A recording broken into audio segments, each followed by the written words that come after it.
तो hello essence, कैसे हो आप लोग। दोस्तों, आज हम जो क्लास लेके आए हैं वो बड़े ही प्यारे टॉपिक पर क्लास लेके आए हैं। और ये बिल्कुल शॉर्ट क्लास है।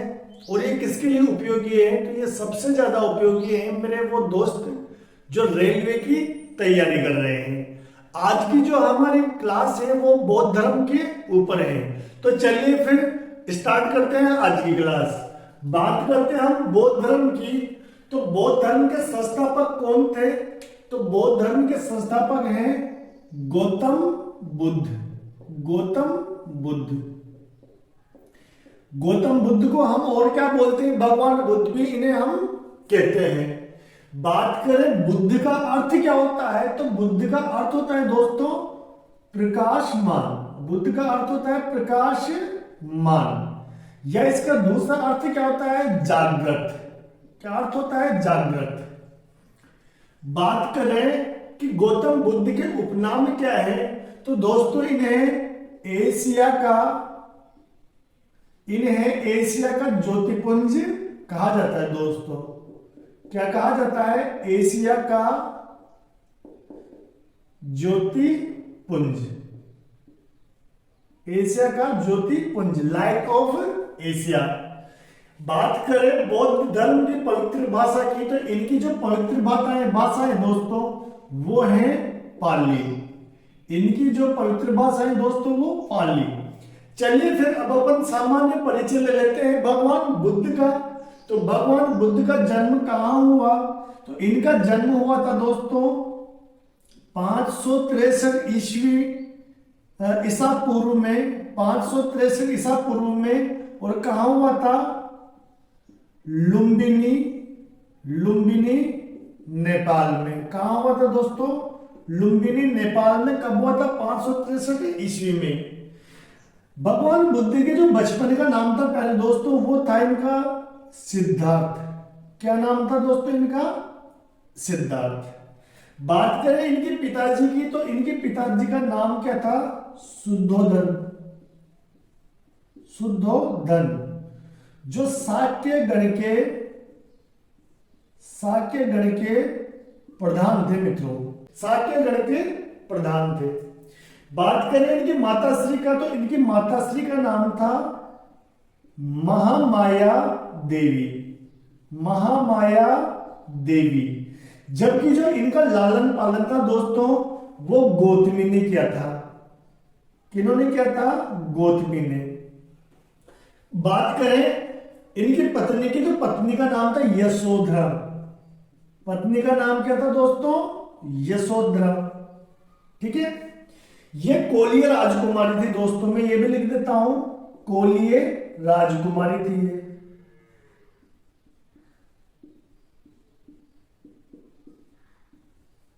चलिए इनकी बात करते हैं पुत्र की।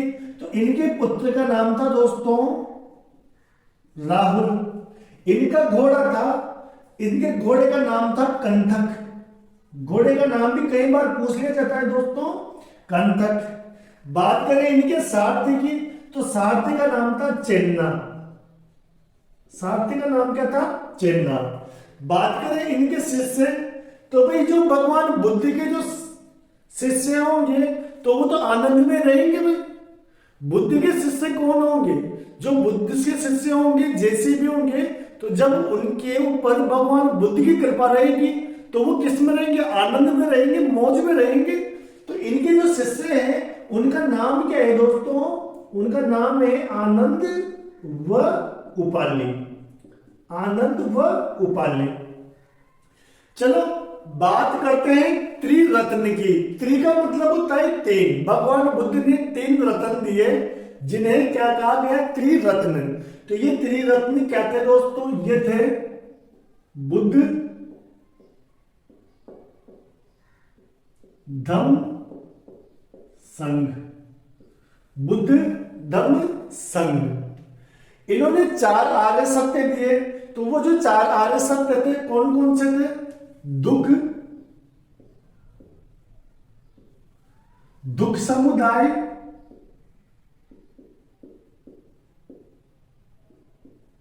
दुख समुदाय, दुख निरोध दुख निरोध और दुख निरोध गामिनी, दुख निरोध गामिनी। बात करें इनके ज्ञान स्थल की तो इन्हें सत्य का ज्ञान कहां हुआ प्यारे मित्रों, तो इन्हें सत्य का ज्ञान हुआ था निरंजना नदी के किनारे, निरंजना नदी के किनारे बोध गया बिहार में, बोध गया बिहार में।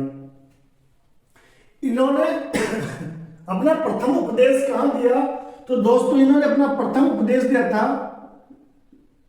ऋषिपत्तनम, ऋषिपत्तनम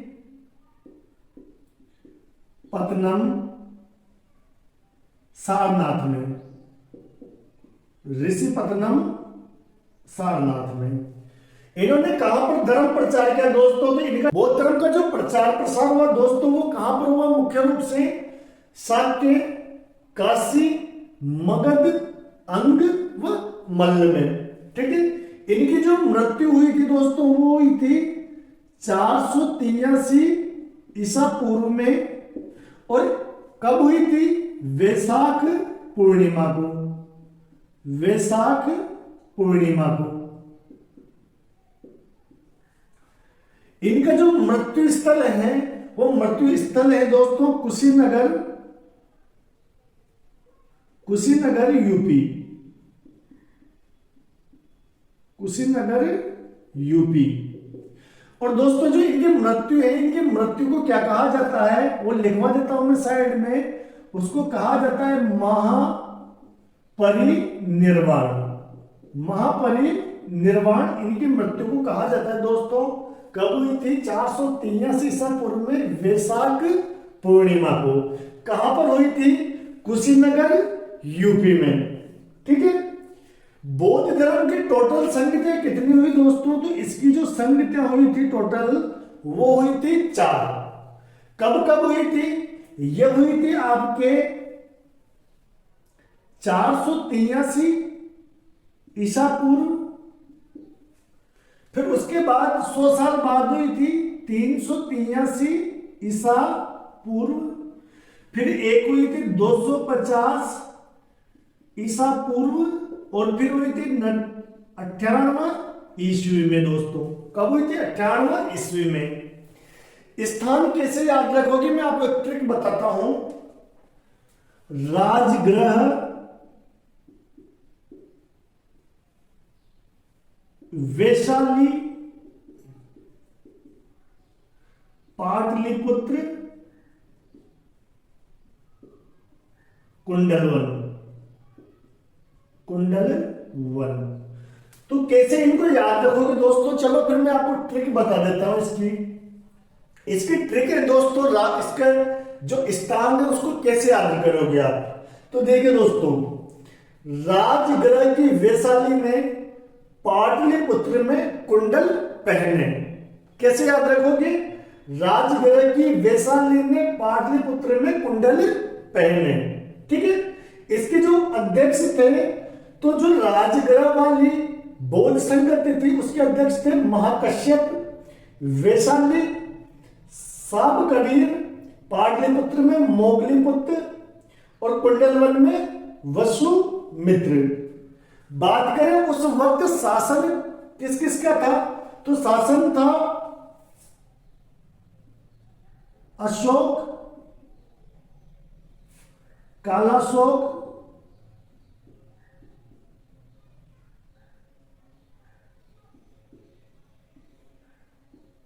अशोक और कनिष्क। दोस्तों सॉरी, ये अजातशत्रु था दोस्तों, अजातशत्रु।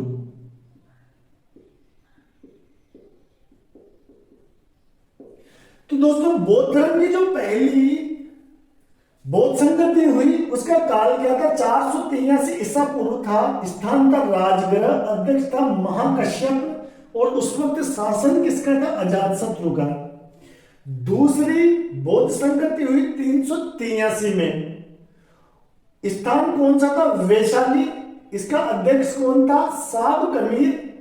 साब कमीर और शासन था कालाशोक का। ठीक है। तीसरी हुई आपके 250 ईसा पूर्व में कहा हुई पाटलिपुत्र में, अध्यक्ष कौन था? मोगली पुत्र और शासन था अशोक का। ठीक है। और चौथी 98 ईस्वी में हुई कहा हुई कुंडलवन में, इसके अध्यक्ष थे वसुमित्र और उस वक्त शासन काल किसका था? कनिष्क था। तो होप आप लोगों की क्लास बहुत पसंद आई होगी प्यारे मित्रों, और हमने बिल्कुल एक शॉर्ट में बड़ी शानदार क्लास तैयार कर दी है। ये आपके जो रेलवे के जितने भी एग्जाम है दोस्तों उनके लिए बहुत ज्यादा इंपॉर्टेंट है। तो आपके जितने भी दोस्त जो रेलवे की तैयारी कर रहे हैं उन सब तक पहुंचाना ये आपकी जिम्मेदारी है। थैंक यू दोस्तों।